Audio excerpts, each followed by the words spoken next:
in the conversation of the words of Dr. Martin Luther King, that the arc of the moral universe is long, but it bends towards justice. With that, I'm going to turn things over to my colleague, Dr. Ray, and I want you to please provide a really warm welcome to both Dr. Ray and John Boyd Jr.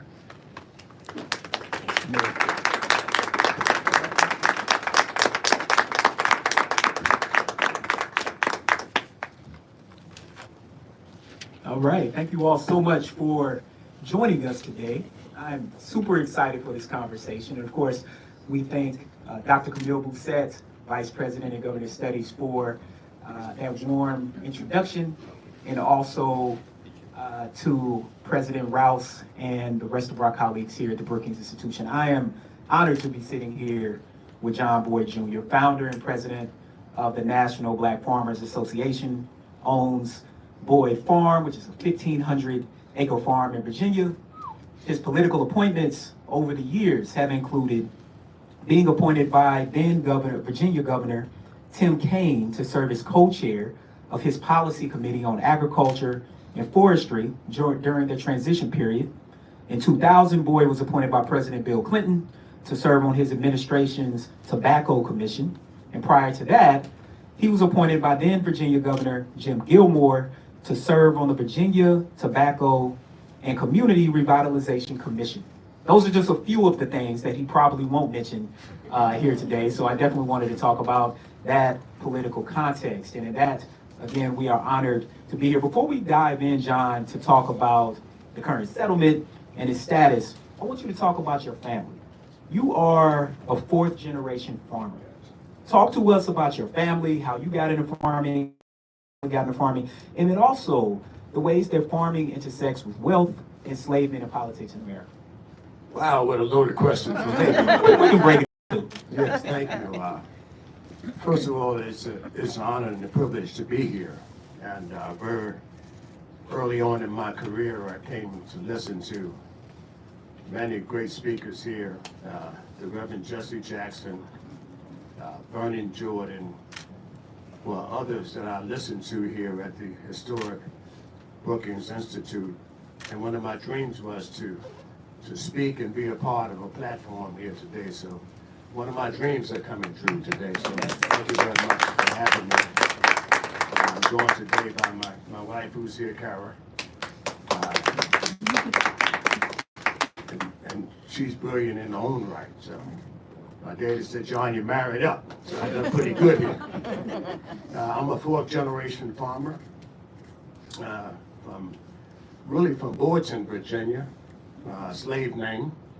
And I'll tie that into the second part of the question. And my forefathers were all farmers on both sides.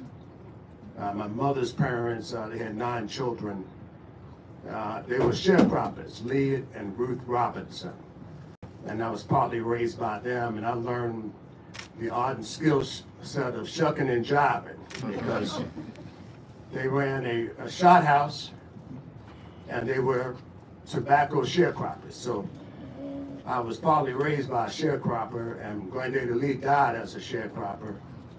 And everybody who came through the shot house didn't bring their girlfriends. They brought their girlfriends, they never brought their wives. So when you saw them out, that's not the person you brought to grandma's house. So I got to see who and how the art skill set of shucking and jiving and telling lies on the weekend and all of that stuff. And my daddy's parents, and they were hard-working people. And I don't want to underscore the significance of my grandparents. I learned arithmetic, man, from Grandma Ruth. $1 a shot, how many pints in a gallon, all of this stuff.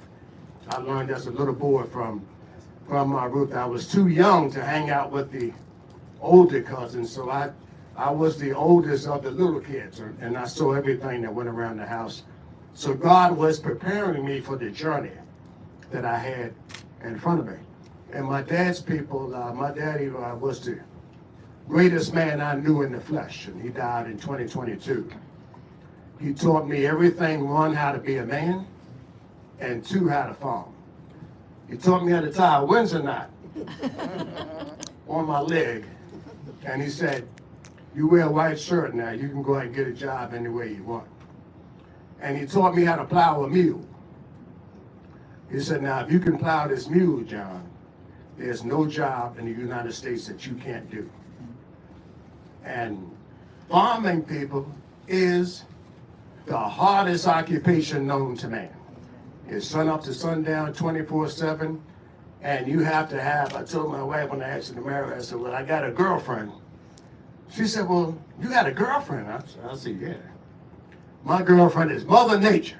And I had to know how to dance and mingle with Mother Nature, because when the time comes and the ground is right, I have to go to work. So I learned how to farm from my dad and my grandfather, Thomas Board, who taught me basic tools and arts and skill set about farming. That the land is everything, John. Everything good and great comes from the land. Clean drinking water, food to put on your table, timber to build houses, and the best family skill set comes from the farm. And you have your name in the county community, in that particular community, by your farm. So they would say that's the Harris farm, or that's the Boyd farm, or that's the Jones farm. And we came from the Boyd plantation. And my grandfather was able to purchase 117 acres from William and Ethel Boyd after the Civil War. And he passed along that generational wealth to his children. And we still have some of those original acres today. There's a black cemetery on the Boyd plantation, and there's a white cemetery on the Boyd plantation. Whites didn't get buried with blacks and vice versa. And that's the way it was. And when I was coming up as a kid, I knew Miss Ethel. I didn't know Mr. Williams. She was the last of that Boyd plantation type era. And I knew that we had to help Miss Ethel. I didn't know why, but we had to go and help her on the farm. And I never liked to go over there, but I went anyway. But she was always very nice to me. And I didn't understand the relationship as a kid of us coming out of the slave era really into the free times of after the Civil War and all of these things. So I'm gonna stop right there, but I learned everything I knew about farming from my daddy, and I want to give him some credit today for that. Oh yeah, most definitely. I mean, that's amazing hearing that family story. And of course, we talked about that a little bit. You talked about the context about enslavement on that land and how you all acquired it. Can you talk about this in a broader context as it relates to wealth and politics in America, and the way that as we think about land and what it means and how it builds equity over time, that's been something that has been mostly taken away from black farmers and individuals who have owned land like your family. Yes. But conversely, your family has been able to build more wealth in terms of the acreage of the land. Can you speak to that juxtaposition? I can, and thank you very much for that question. I have two messages for that. One is, if you're a black person in this country and you're watching today, go out and buy 5 acres of land. Don't sell the land. Don't sell the land. Don't sell the land. If you sell the land, it's not coming back. So we had two problems about land ownership. One was the government using the county committee and a legalized way to get land from blacks. At the turn of the century, we owned 20 million acres of land. We're down to 3.5 million of land.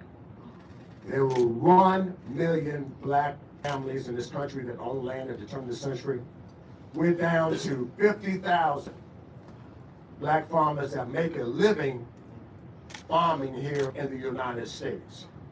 The government was at the core of that, taking the land through the county committee, and they had all types of programs that tricked blacks into signing documents, and next thing you know, you're on the auction block. And then you had the Great Migration. We called it Up South, where many blacks thought we were leaving what we thought was an awful thing to moving towards something that we thought was a better thing.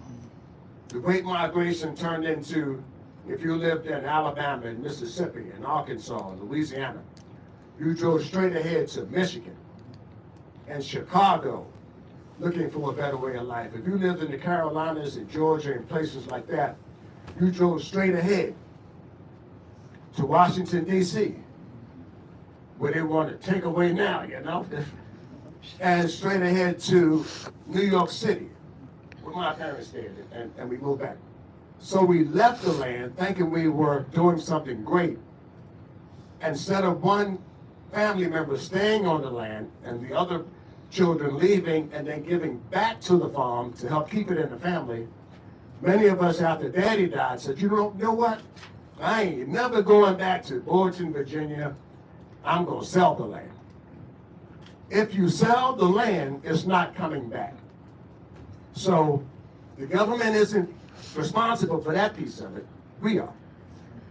But the government is sure guilty of putting land in federal inventory. They had 1.5 million acres of land when I started suing the government in the late 80s and early 90s that came from black people.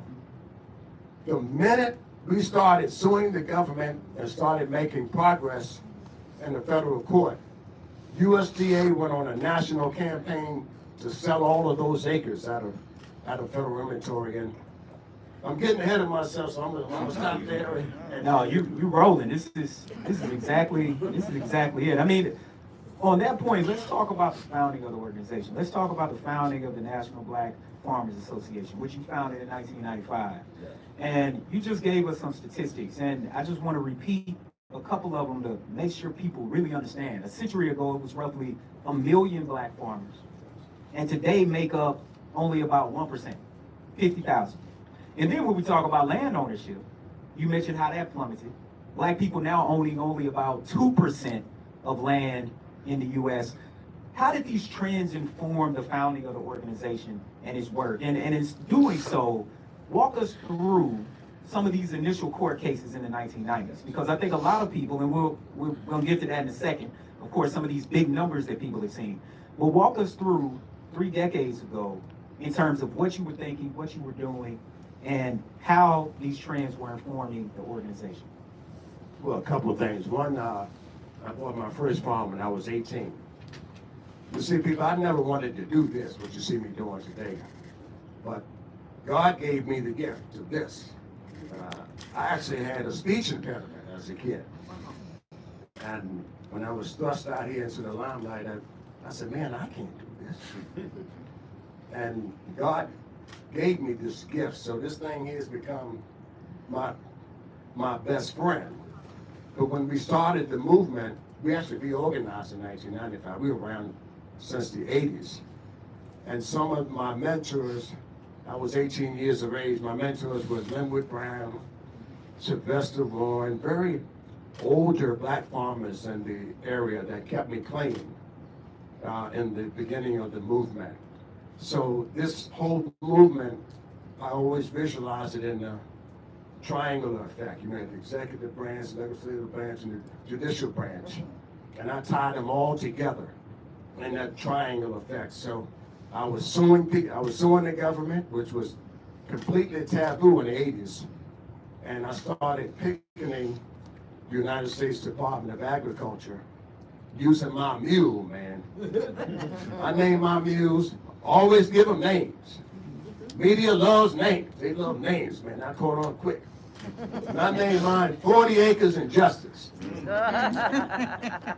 40 Acres and Struggle. I would change it up, depending on whether the rain was shining or the sun was out, man. But I named them 40 Acres and a Mule because my daddy said, you need a mule out there, boy. I said, a mule? He said, yes, every black person over the age of 50 will understand the significance of a mule to a black farm family in the South. Because he said, if you had a horse and you were a black family in the South, man, you were upscale. But every black family had a mule, and that mule was a part of the family. When I was a kid, my grandfather used to make me get up, brush the mule, and tie him to the tree and dress him up and brush him and feed him. And I said, Granddad, you ain't going nowhere today. I said, why do I need to dress this mule up? He said, that mule is a part of my family.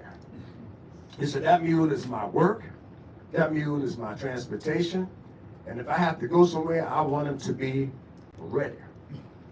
So that's the significance of the mule and the actual movement that I use. And I rode my mule and wagon 17 days from my farm in Baskerville, Virginia, all the way to Washington, D.C. And I slept in the wagon. I had a sleeping bag. And I met some nice people. And I met some people like you see in office today. They didn't like me. They didn't like the fact that I was out here pressing for justice for black farmers. But we came up with the name. And every 10 years, they changed our name. When I first started out in the movement in the 80s, they wouldn't even print the word black farmer. They said you had to say minority farmer in order to get any support. Then they changed our name to socially disadvantaged farmer. Now they call us farmers of color. Now Trump done named us DEI.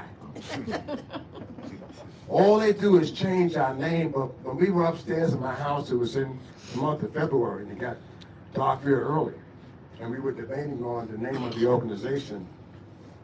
I said, well, why not Black Farmers? I said, the man was spitting on me because I was black and calling me the N-word because I was black and tearing my application up because I was black. And the other guy said, well, we're not going to get to raise any money like that, John Boyd. That was my nickname in the movement growing up, John Boyd with no D on the end. And they turned my lights out a few minutes before 5 o'clock. And Mr. Warren said, well, John Boyd, there it is. Don't get no blacker than what it is in here. We're going to call ourselves the National Black Farmers Association. And that's how we got our name, and here we are, 40 some odd years later. That movement is always skipped in the civil rights story. So you hear about Jim Crow, and then we go right into the 60s, and then we go into the Black Lives Matter. But in between there, Fred can tell you, that there was the Black Farmers Movement that was picketing around the country, that was making headlines. And when I first started out, I was an FFA student with Future Farmers of America. And there was a visit coming to the White House. I had never been to Washington. I was a young kid. And they said, well, the board, you want to go? And I said, well, yes, I'm having it. They said, well, they're going to give you a stipend. So young guy said, well, what's the stipend? They said, they're going to give you a few dollars, man, and pay your way. Long story short, we visit the White House, and I'm in here with all these white kids. Close your ears. I ain't racist. I love white people, too. We told the story. And I'm the only black kid in there with an 8-inch afro. And this black staffer comes out to greet me. He had an afro. And he said, you and you and you and you and you come with me. And we went with him. And here's Jimmy Carter. And the Oval Office, a little decent little white guy that with a plaid jacket on. And he started talking to me and made me feel like I was the only person in the room. And I told him that one of my grandfathers was a sharecropper. And he knew all about the lifestyle, and that was my first meeting with the president. And I've been meeting with every president, Republican and Democrat, in the White House ever since. So don't tell me that this still ain't a great country. It may be going in the wrong direction today, but you know the pendulum always swings back. And it swings back, and sometimes when it hits, it gets louder. It's swinging their direction today, but when it goes back, it's going to ring loud. That wasn't even part of the talk here today, but that pendulum is going to swing today. And we began to picket the government, and I went out to the White House to protest about the lack of loans, 387 days to process a black farm loan request, less than 30 days to process a white farm loan request. And I'm out in front of the White House with my mule. And I bent down, I had some lace-up wingtip boots on to tie my boot, and I tied my mule to the gate. And you know, mules ain't like us, they don't listen. And he started janging and pulling on the gate, And they said, man, some black guy out here trying to break into the White House with a media. And that's how the story broke into the media, and it became above the fold story. And I got a meeting with President Bill Clinton on December, I believe it was 17th, 1997. And that meeting led to the settlement of our class action case that was pending in federal court. I filed that lawsuit in every state in the South, from Texas to Louisiana to Georgia. And every time it failed, I would make changes to the complaint based on what the judges told me. And there was a guy from the Justice Department, his name was Michael Sitcom. He was kicking my butt in every federal courthouse. And by the time we got to Washington, I told the core group of guys with me, I said, man, if we can't get something done, we're gonna have to go to the administrative process at USDA, and that could take years to settle all these cases. I didn't want to do that. And we walked into the courtroom that day in that hearing, and the judge's name was Paul Friedman. And I was prepared to hear what I heard in Richmond, Virginia a few months ago, that Boyd and his attorneys failed to tie discrimination to the law, and he had never seen so much overwhelming discrimination in all his time at the bench. That's what the last judge said. And we walked into the courtroom, I had a pair of tan pants on and a plaid shirt. When I drove a 1970 Chevrolet 300 collar to the courtroom. I can tell you what I was driving and what I was wearing. And Judge Freeman told Michael Sitkoff that he wanted to hear some more about the discrimination that Boyd and others described in his complaint. And Michael Sitkoff said, Your Honor, you can't hear this case. It failed in every state, and here's why it shouldn't move, and so on and so forth. And he said, we're not prepared to move forward. And Judge Freeman said, never come in my courtroom and not be prepared to move forward in this court. And we're going to hear this case today. And the rest is history. Bill Clinton asked the Department of Justice to enter into a settlement, and we did so in 1999. At that time, becoming the largest settlement in history for black people. $1 billion was paid to 20,000 black farmers, $50,000 in 25 for taxes. I'm the most unrecognized civil rights activist in history, undeniably. $8 billion that I can tie my activity to, and nobody knows my name. There's some brother out there with a black hat, man. Oh, people know your name. People definitely know your name. Some brother with a mule or something. I'm gonna stop there. No, people definitely know your name. And you just touched on a big number. People hear 8 billion, they hear 5 billion, 2.2 billion, 1.15 billion across different administrations. And you talked about meeting with all the presidents since Carter, right? Of course, he's a Southerner like us from Georgia. I'm from Tennessee. Not even gonna go into my mule story. My granddaddy's mule named Jack. Had to take care of the mules. As you think about these historical settlements, give everybody an update on the status of them. Because again, people hear this money. You just talked about payouts, and it was important for people to recognize how many farmers you were talking about and how much money it was. And even though the total sum sounds like a lot, when you're talking about going to individual farmers and individual farms, it's not a lot. And accordingly, give us an update on what's happening in the courts and the resistance that you're facing now and the ways that you're having to use resources and time, even some of the money from the settlements, I would suppose, go into the organization to fight these court cases. Talk about the current status and how the money is tied up currently. Yes, thank you very much for that. And I'm gonna leave out some of the real intricate details of this, but in 99 we settled the first part of it. 83,000 black farmers came after the filing deadline. That took me an additional 10 years to get that case heard by an act of Congress.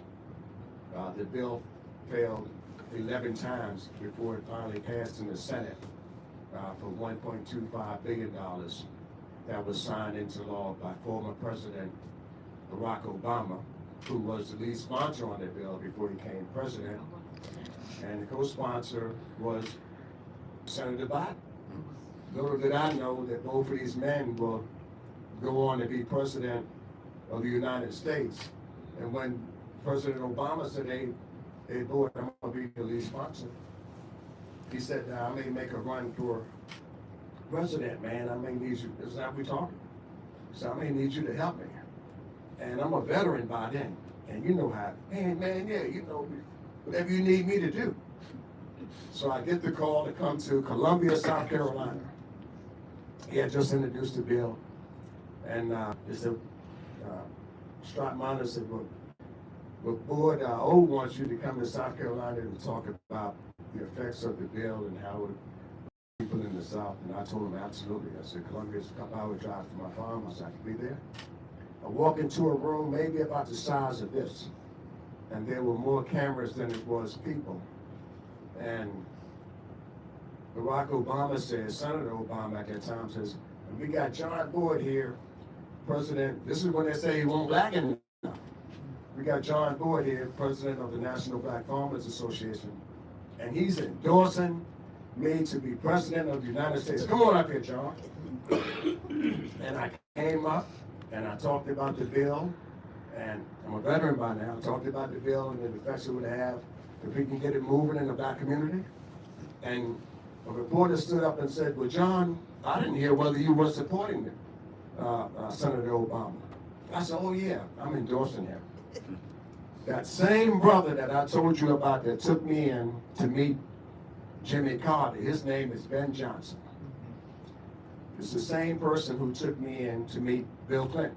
This is a small work circuit in Washington, D.C. And he was the same brother who was now heading up Hillary Clinton's African-American approach and outreach in her campaign.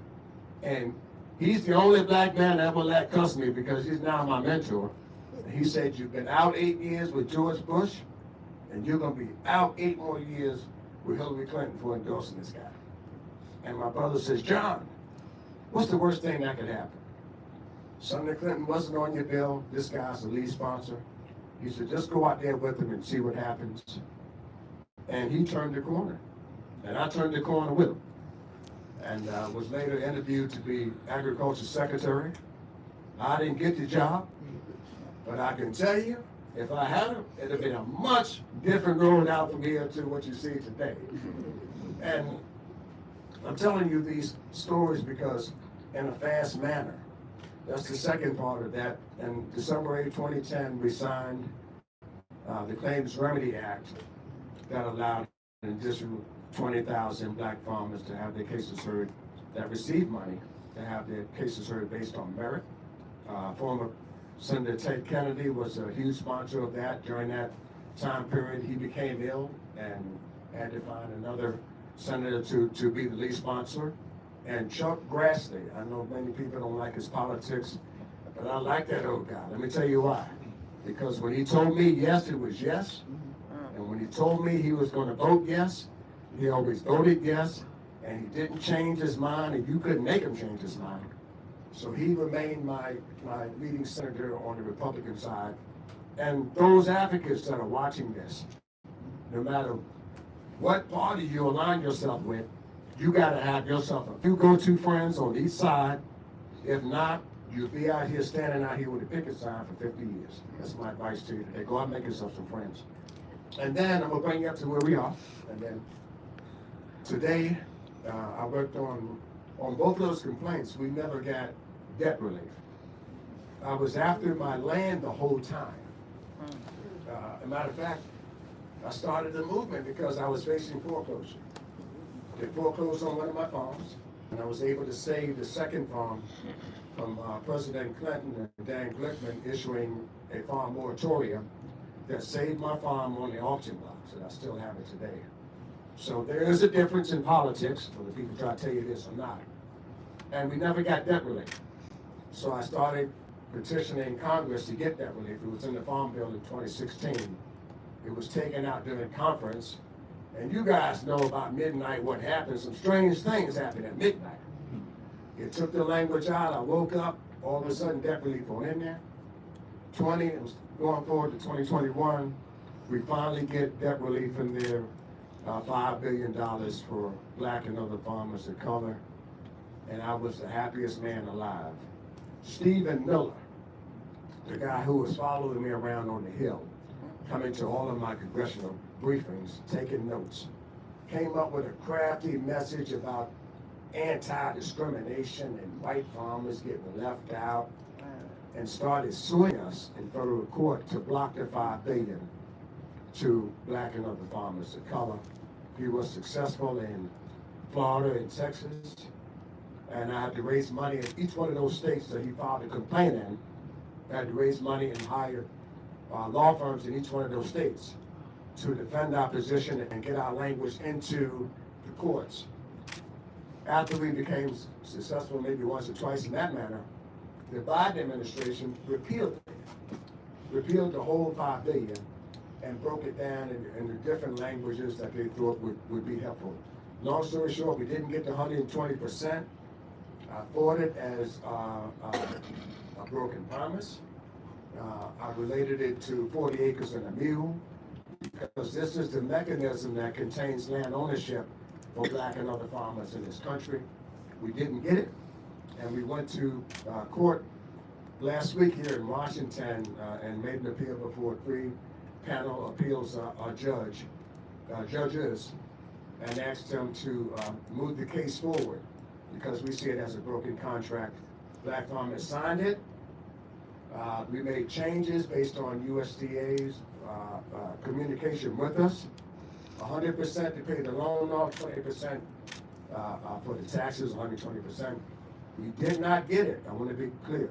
We did get $2.2 billion that I worked on for a very, very long time. And the payments, I do not want to underscore the significance of that, went to 45,000 or 43,000 farmers around the United States.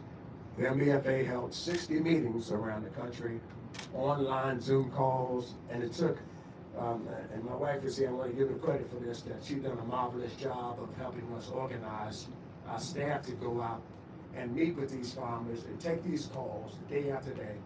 Took 3 hours to do each and every one of these 40-page applications.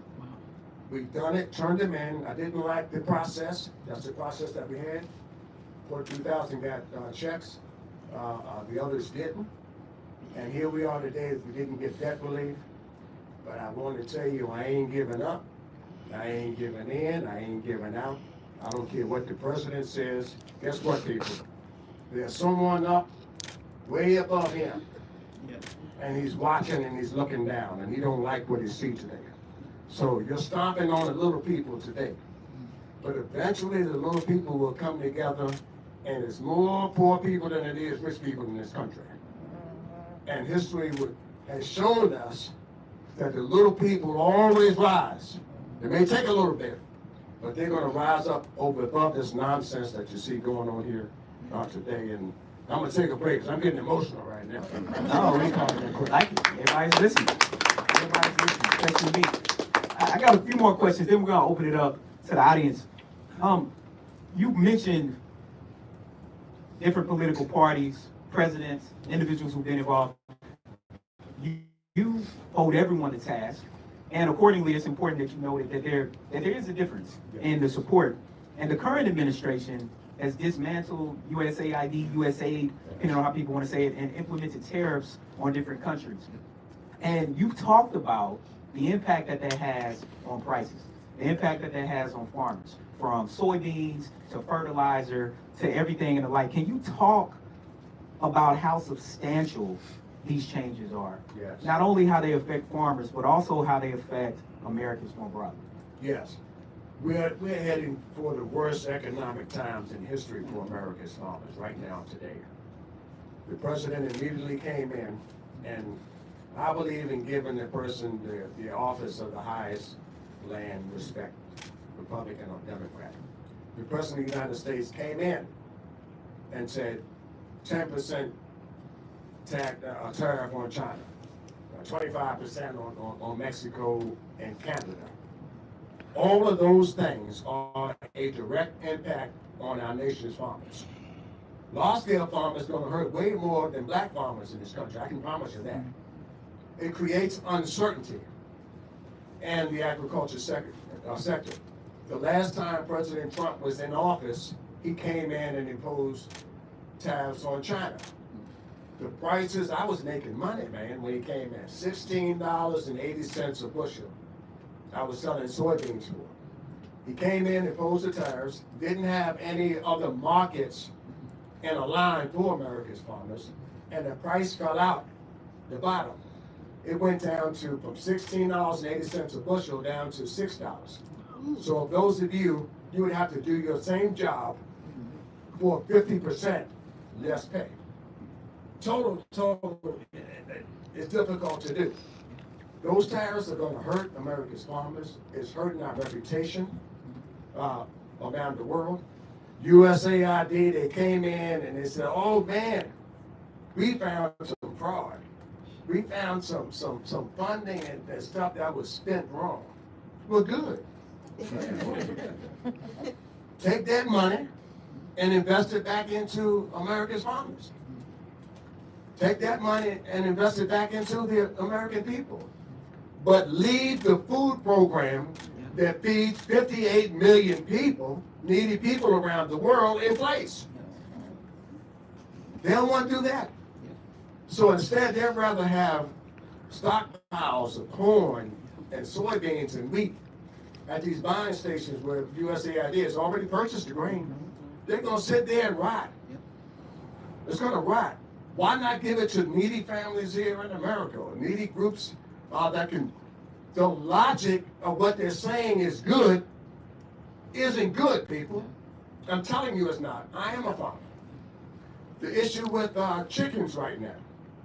Oh, they're saying, oh, Biden killed 100 million chickens. Man, Biden ain't killed no 100 million nothing.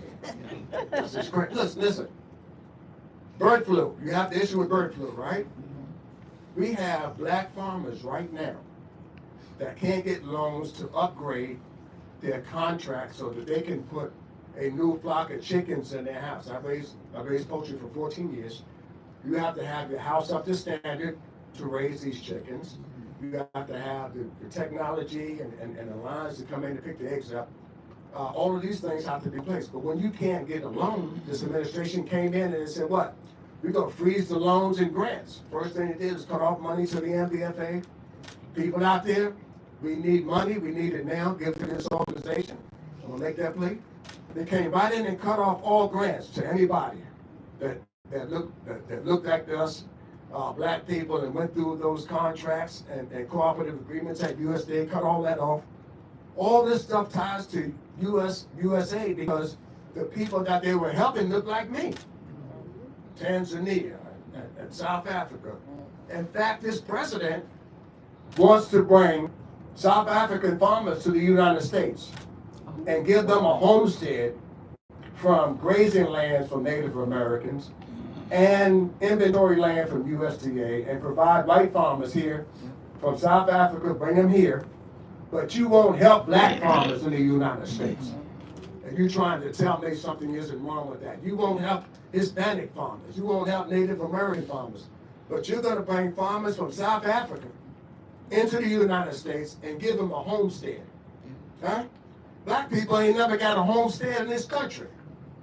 We never got the land. We had to buy it. We had to buy it after segregation and Jim Crow and all of this stuff. So this president is wrong.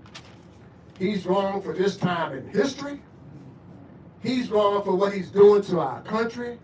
He's dismantling civil rights. He's a totally uproar. Came in and announced all of these executive orders while we were asleep at the wheel. Shame on him for that. And when we're in charge, the other side, here's my message here. They said, hey boy, we ain't gonna focus on rural America, and our platform won't be farmers. Two of the biggest mistakes you can make. Go after rural America, go after white farmers, and make a plea for them and say why they should vote for our candidate, because their vote counts too. Big mistake. We didn't make a statement on immigration. Big mistake. These are things that Republicans do better than Democrats. We got to do a better job at bringing this country back together, bringing it up to middle, and the way to do that is for the average little people to wake up and stand up and say, I ain't gonna lay down and take this. That we're gonna fight, we're gonna march, we're gonna make our voices heard. If you can vote, you can make your voice heard, people. Don't sit back and watch this on the news. If you got the opportunity to write some nonsense on Facebook, write about how we can make this country better. Use your voice and stand up and use it in a positive way. That wasn't part of my talk. We're gonna take it. We're gonna take it. I mean, I want to make 3 points. Let's go ahead and open it up to the audience. So feel free to raise your hand, and we'll get to you. Three points you made. You're talking about loans. It's extremely important for people to recognize, from black farmers to black homeowners. People aren't trying to get a handout. People are simply trying to get loans. And not only are black people less likely to get loans, even when they get them, they get higher interest rates. So now they're having to pay more money back. You talked about the Homestead Act, trying to bring, and want to be clear again, what you said, white farmers from South Africa. Just think about that context, what people learned about Nelson Mandela. They could read that press release on the White House. Oh, yeah. It's on whitehouse.gov. Don't take my word for it. Go out and read it for yourself. Yeah, and Musk is from South Africa, and we know a lot of the context there. And in the U.S., the Homestead Act is important because that was supposed to be some of the legislation that allowed formerly enslaved people to get land. But instead, that was taken away. We did not have that opportunity. And instead, it allowed for mostly white people to end up getting land heading west, the railroads, all of the development that happened in the western part of the United States. We're talking about millions of acres of land simultaneously happening while black farmers were losing land. So it's important to recognize that juxtaposition. And the final thing you mentioned is about how things are called, what things are called, how we've been called different names as black folks. What's important there is that the rapper might change. It might still look fancy. It's a fancy rapper, but it's still the same poison inside that rapper. And that's part of what you're highlighting over time. Let's get some questions. Raise your hand if you got a question. Yes, sir. We'll go there, and then we'll go you second. Good morning. Thank you for being here. I'm Ibrahim Mukman, and I'm here in Washington, D.C. First of all, I'd like to respectfully disagree with the moderator. He was saying in your introductory remarks, everybody knows who John Boyd is. I didn't know who he was. I'm here today because I wanted to learn. And I'm hoping that you have a book or a documentary or something on yourself and the black farmers so that people like me who are activists, I'm embarrassed that I don't know who you are in your name. But I have a question. I recently got arrested as a teenager in the civil rights movement in Columbus, Georgia. Yes. Trying to go to an all-white library. But we have all of these cities. My question is, how can we, in addition to the strategy of suing and doing all that stuff you're doing with the legislative stuff, I told the kids the opposite of boycott is support. And I think, to me, what's conspicuously missing now is that there's a disconnect between those people who are activists and how can we support you. Is there a way that black farmers can bring stuff to cities like Washington, D.C.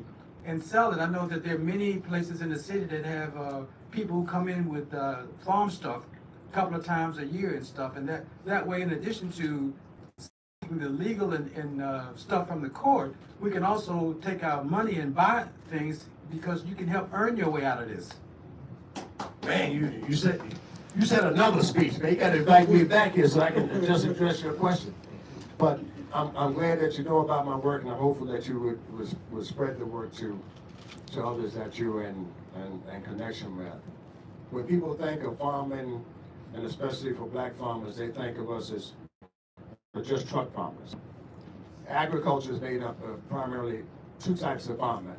One that my wife is pretty good at talking about is regenerative agriculture. That's what they call it now. That's really black farming. They call it regenerative agriculture now. We have small acres and rotating all that stuff. That's a small type of operation. And then there's 3 commodity farming that I'm doing, which is corn, wheat, and soybeans. You won't find us on the side of the road. You'll find us in mass production in fields. It's that type of agriculture. I'm fighting to say both. One, I want to see more 3 commodity farmers stay and make it to the next generation of farmers. We got 2 things that has to happen there. We need more young people to stand up and say, I want to do the work, not just the idea and thought of it. There's an art set and work ethic that goes with being a farmer. You can't quit, you can't give up, you can't give in. You have to stay with it.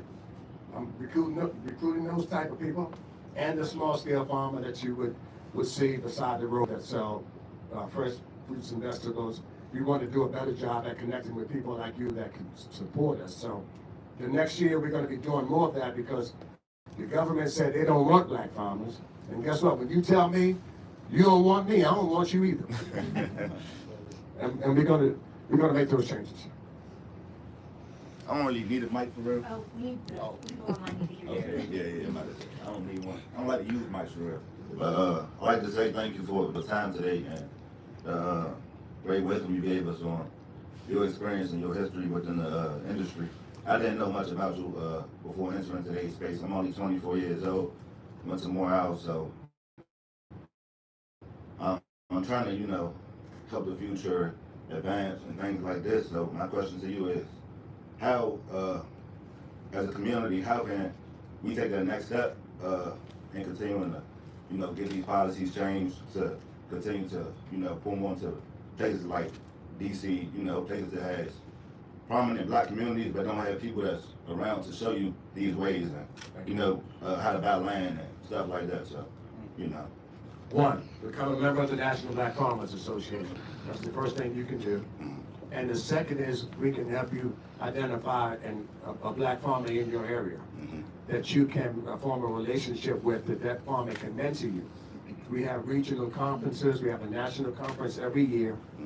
This year we had a record number of probably about 4,000 people in Columbus, Georgia. Whoa. We had 4,000 people in Columbus, Georgia, in those states, man. You still ain't heard of me, man. You got to tighten up. That's what I'm saying. That's what I'm saying. I'm just joking. I'm saying that because we got to have you, man.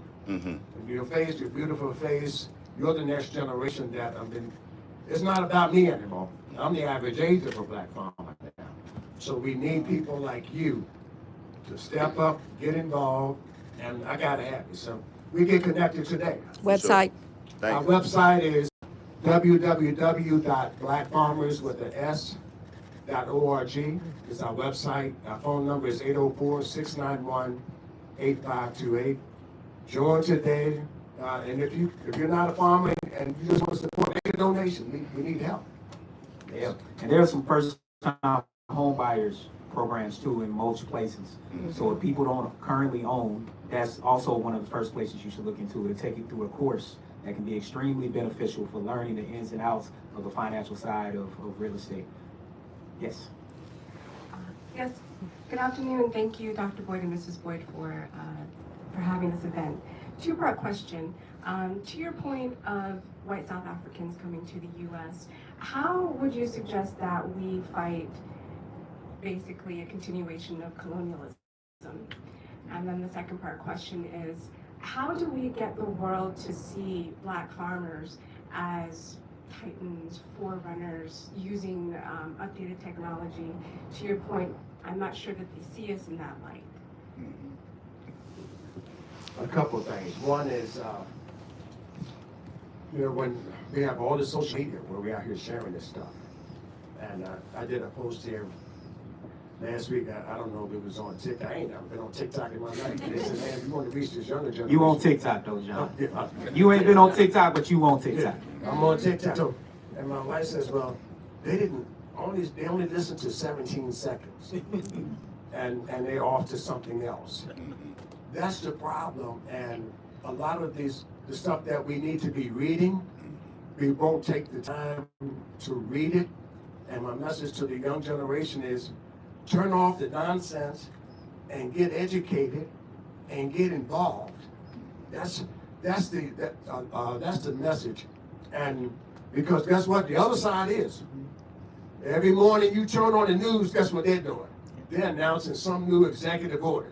Got something now, they're going to take over all DC and put you in the box, and it's going to come underneath the White House now, underneath the federal government. That ain't clean enough, it got some graffiti. Guess what? Black people built the house he live in. Or you don't want to start me on that today.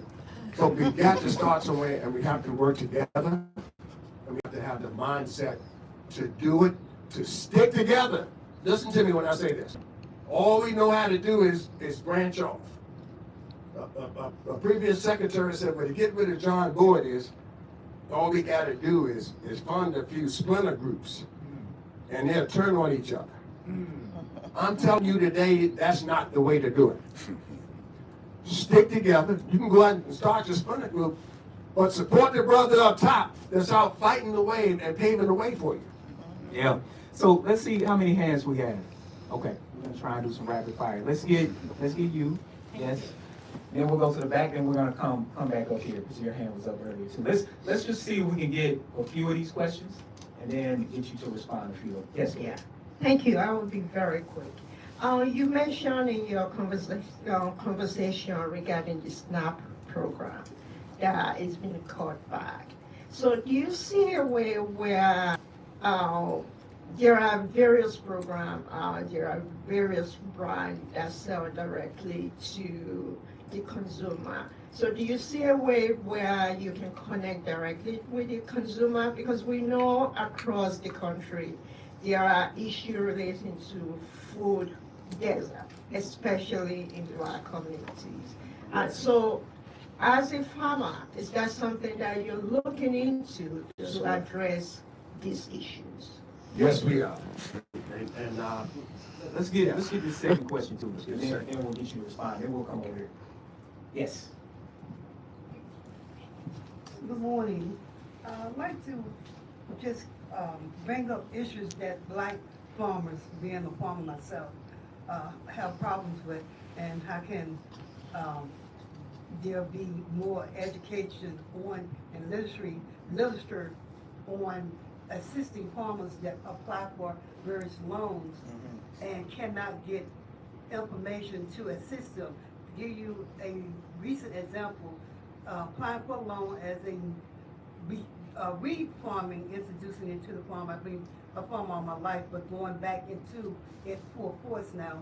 And when you read the language on applications, as I stated to the gentleman, they make it where you have to almost go do a term paper and research how to apply for loan. And I think it's a disadvantage to new farmers. As a 24-year-old, don't know nothing about NASH, don't know about acres per this or per that, won't want all the details, but I think the way that they're putting these applications is making it harder for disadvantaged people, black, brown, or indifferent, to be able to even apply for the loans. Yeah. So we got SNAP and we got information about applying for loans. yes, a couple of things, and I'll shoot myself out and address something out here. There are others that are spreading bad information about the black farmers and a process with the class actions, all of these things are open. None of those processes that I went through, all three of them, are closed and settled, and there's no money left.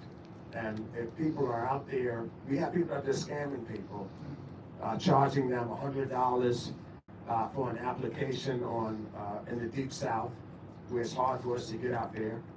And I've been out here saying, don't give anybody any money. Never pay anybody to be a part of a class action. You just don't do it. But we have elderly people who are not online, don't have the ability to put a John Boyd to see what comes up. And these people come into the churches, they come into the areas where the information isn't there, and they're charging people saying that they could be a part of this. There's no money left, and none of those pots of money, they've all been dispersed.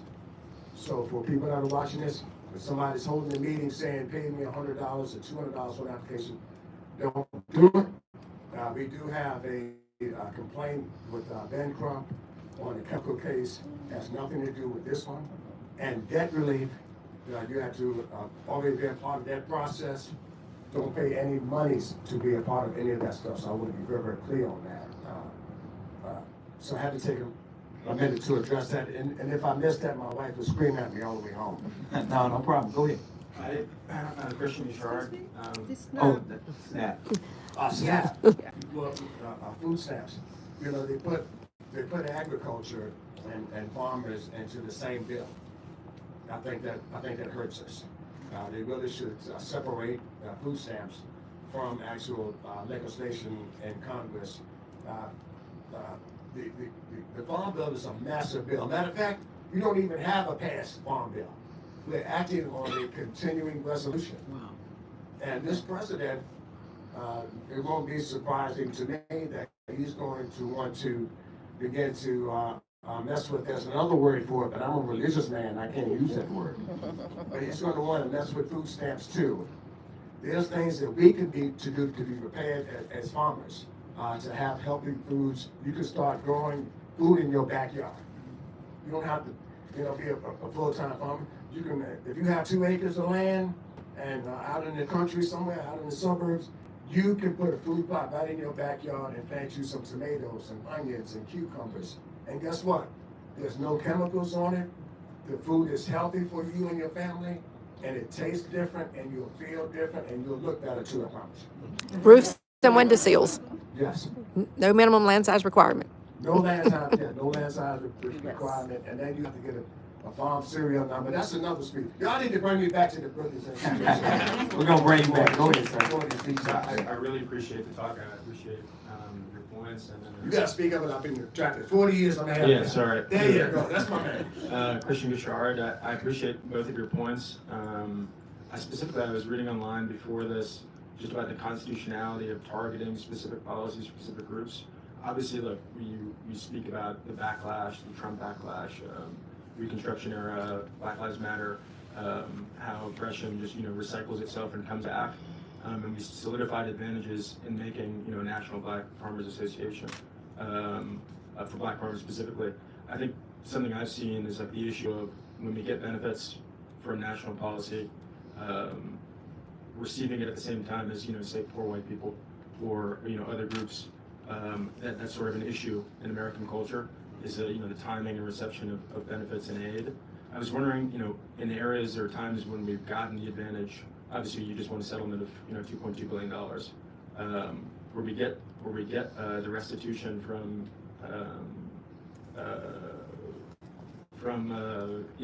wrong things being done to us in American history. How do we solidify those advantages?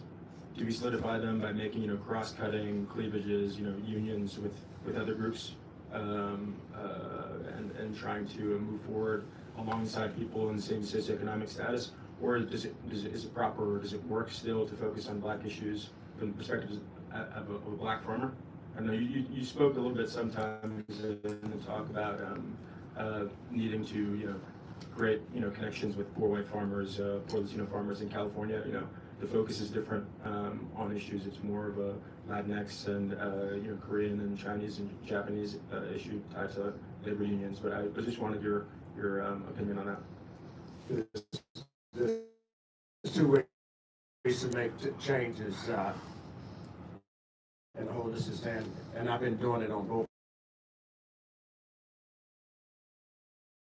It took too long to do the bills that passed for us. The first bill, statute of limitations, that allowed all of the cases to be heard. Farmers Keep Siegel case, the Cobell settlement, the women's case, and the Hispanic case. Those are all cases that I worked on over those past years. And it took too long to get those bills through Congress. We have to learn how to get senators and politicians to sponsor us 1 or 2 line pieces of legislation and stick it into some of these spending bills the way the white farmers are doing it. And close your ears, I hate to say it, but that's what they're doing. We have to do a better job at that and getting us some friends on the Hill that believe in what we're doing and put some language in there to help us. And when these spending bills come out, your line item is in there and you can start doing the work. Every time we figure out the process, they change the rules, and that's what this president is doing now. They no board figured it out. He's won $10 billion. This time, we time to change the rules. You can change the rules, but you can't change the person's determination. I'm just as determined as ever, and I'm gonna figure out some new rules to beat them too. I heard that. Look, unfortunately, we're out of time. If you're like me, you can listen to John Boyd Jr. all day, every day. If people didn't know his name before, you definitely know his name now. two things as I close. First, I just want to give it up to the Brookings staff who continues to just do an amazing job putting on events like this. Thank you all. Thank you all for all that you all do. And again, give it up for John Boyd Jr. Thank you for being here. We appreciate your time. You all have a good rest of the day. Thank you. I'm gonna enjoy it, everybody.